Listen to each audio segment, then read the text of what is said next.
Bienvenue sur Métabolisme TV, votre source d'informations fiables sur le métabolisme et la santé. La meilleure façon de faire baisser le cholestérol. Je suis Franck Suarez, spécialiste en obésité et métabolisme. Beaucoup de gens sont vraiment inquiets. Ils se sentent très inquiets parce que leur médecin leur dit « tu dois faire baisser le cholestérol ». Je veux vous expliquer quelle est la meilleure façon de faire baisser le cholestérol sans médicaments. En fait, dans mon livre « Le pouvoir du métabolisme », j'explique cela très bien et toute personne qui pratique ce qui est dit ici, il est impossible que le cholestérol ne descende pas à des niveaux normaux. Mais je vais en profiter pour utiliser le tableau et je vais vous expliquer qu'est-ce qui est vraiment normal et qu'est-ce qui est anormal. Regardez au moment de parler de cholestérol. Il faut savoir que vraiment, le corps, je n'aurais pas pu ni vie, ni forme, si ce n'était pour cette substance merveilleuse et essentielle qu'on appelle le cholestérol.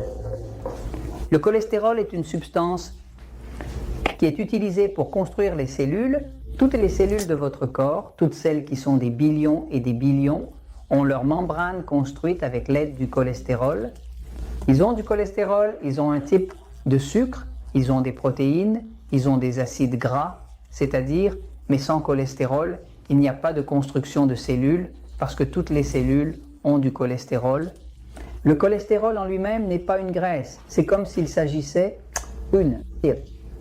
Ils ont certainement la forme d'une cire, vraiment la consistance d'une cire. Les cellules, bien sûr, sont pleines d'eau. Elles contiennent en fait beaucoup d'eau. Et l'eau sortirait des cellules et nous nous viderions, marchant lentement comme si nous étions une flaque d'eau. S'il n'y avait pas, parce que nous avons le cholestérol qui fait une barrière protectrice à la cellule pour que l'eau ne sorte pas de notre corps. Donc le cholestérol est vital. Maintenant, le cholestérol est aussi ce qui est utilisé pour fabriquer les hormones. Par exemple, les hormones sexuelles, comme dire œstrogène, chez la femme par exemple, ou disons testostérone chez l'homme. Les deux sont fabriqués à partir du cholestérol. S'il n'y a pas de cholestérol, il n'y a pas d'œstrogène ni de femme. S'il n'y a pas de cholestérol, il n'y a pas de testostérone ni d'homme. Ainsi, le cholestérol est un matériau non seulement pour les cellules, mais aussi pour les hormones. C'est vital. Que se passe-t-il? Les médecins donc se sont fait vendre l'idée à l'école de médecine, une idée ancienne qu'ils n'ont toujours pas voulu changer, parce que s'ils la changent, leur business des médicaments s'effondre. Ils ont voulu vendre l'idée aux médecins que le cholestérol doit être dans une fourchette qui ne dépasse pas 200. Le médecin veut que le cholestérol soit à 200 mg par décilitre ou moins. La réalité, c'est qu'il n'y a aucune base scientifique pour cela. Il a été constaté dans des études déjà réalisées que le taux de cholestérol compris entre 260 et 160 se situe à 200 dans une fourchette tout à fait normale. Pourquoi cela a-t-il été observé? Parce que ces personnes dont le cholestérol fluctue entre 260 et 160 ont moins de problèmes cardiovasculaires et cancer, et moins de problèmes que le cholestérol cause. La réalité, c'est qu'il y a des études montrant que les personnes avec le cholestérol le plus élevé vivent plus longtemps, tandis que celles avec un cholestérol plus bas, ce sont personnes qui meurent le plus vite. C'est-à-dire que c'est l'inverse de ce qu'on nous vend. Si vous regardez plusieurs autres épisodes de Métabolisme TV, j'ai des études que je cite, des études scientifiques qui montrent que ce que je dis est la vérité. C'est ce qui est prouvé scientifiquement, bien sûr. Tout cela ne sera pas transmis au médecin parce que le médecin a besoin que le médecin continue à prescrire. Les médecins ne guérissent vraiment pas et ils ne peuvent pas guérir parce que s'ils guérissaient, le business s'arrêterait. Ce n'est pas la faute du médecin. Le médecin n'est pas formé à guérir. Le médecin doit diagnostiquer et donner un nom à la maladie et prescrire, dont le médecin passe toute la journée. Diagnostic, prescription. Donne un nom, prescription. Diagnostic, prescription. Et c'est ce qu'il fait. Non. Quand on travaille sur le sujet du métabolisme, on cherche les causes. Qu'est-ce qui cause quelque chose? Parce que si vous éliminez la cause, vous n'avez pas de symptômes, ni besoin de traitement. Alors, cholestérol en tant que tel, si votre médecin vous demande de perdre du poids, de le réduire, eh bien c'est bien, perdez-le. réduisez-le, mais la façon de le réduire, c'est avec la nourriture. Et ne croyez pas que ce qui fait augmenter le cholestérol, c'est de manger des choses avec du cholestérol ou des graisses. Ce n'est pas vrai. La seule chose qui fait vraiment monter le cholestérol, mais vraiment, ce sont les glucides.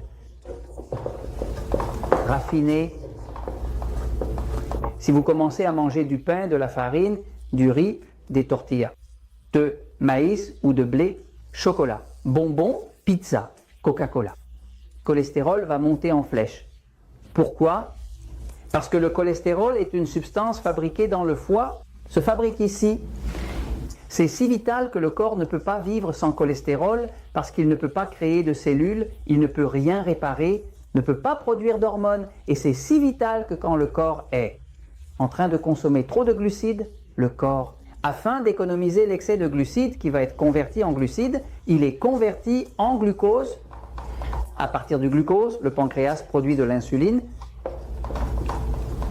qui, avec l'aide du glucose, se transforme en graisse. Donc toute la graisse excessive qu'une personne peut avoir, cela va venir de l'excès d'insuline et de glucose. Mais ce même glucose, quand il arrive au foie, le foie voit qu'il y a tellement de glucose qu'il ne sait pas quoi en faire. Donc il doit le stocker, il doit le transformer en graisse. Et la seule façon de le transformer en graisse est de créer du cholestérol. Donc le corps crée plus de cholestérol pour fabriquer des cellules graisseuses. Parce que je vous ai déjà dit au début que c'est un élément de construction des cellules. Vous voulez faire baisser votre cholestérol, réduisez les glucides, suivez un régime comme le régime 3-1 où allez-vous manger. Donc le cholestérol va baisser. Mais n'ayez pas peur. Chez le médecin vous dit que votre cholestérol est à 220 ou 230, c'est très élevé. Ce n'est pas vrai. Le pauvre médecin vous dit ça parce que c'est ce qu'on lui a vendu. Le propagandiste médical, le visiteur médical, celui qui travaille pour l'industrie pharmaceutique. Mais si vous regardez les études cliniques, le médecin rattrape les études cliniques. Si vous commencez réellement à lire, vous réaliserez qu'il n'y a vraiment aucun problème avec le cholestérol. En toute honnêteté, les triglycérides sont dangereux. Ils flottent dans le sang, peuvent causer le cancer et endommager les reins. Gardez-les à 100 mg DL ou moins pour être en bonne santé. Ne vous inquiétez pas pour le cholestérol, il n'y a pas de problème, baissez-le si besoin. Alors, faites attention aux triglycérides qui devraient vraiment être à 100 mg par décilitre ou moins. Pour le cholestérol, ne vous inquiétez pas, il n'y a pas de problème. Baissez-le, mais pas trop. Baissez-le, pas trop. Les glucides, et ne vous inquiétez pas et ne commencez pas à utiliser des statines, c'est le médicament qu'ils prescrivent. Car la statine, comme Lipitor et Pravachol, cause Alzheimer et problèmes cardiaques en bloquant l'enzyme CoQ10, parce que la statine en elle-même cause des problèmes cardiaques, parce que la statine bloque une enzyme qui est souvent appelée CoQ10. Et maintenant, cela endommage le muscle du cœur qui a besoin d'oxygène. Donc, ne vous inquiétez pas pour le cholestérol. Si vous voulez le faire baisser, suivez un régime pauvre en glucides comme le régime 3-1, comme ce qui est dans le livre Pouvoir du métabolisme, et surveillez-le. Oui, faites attention aux triglycérides. Et je vous en parle parce que la vérité triomphe toujours.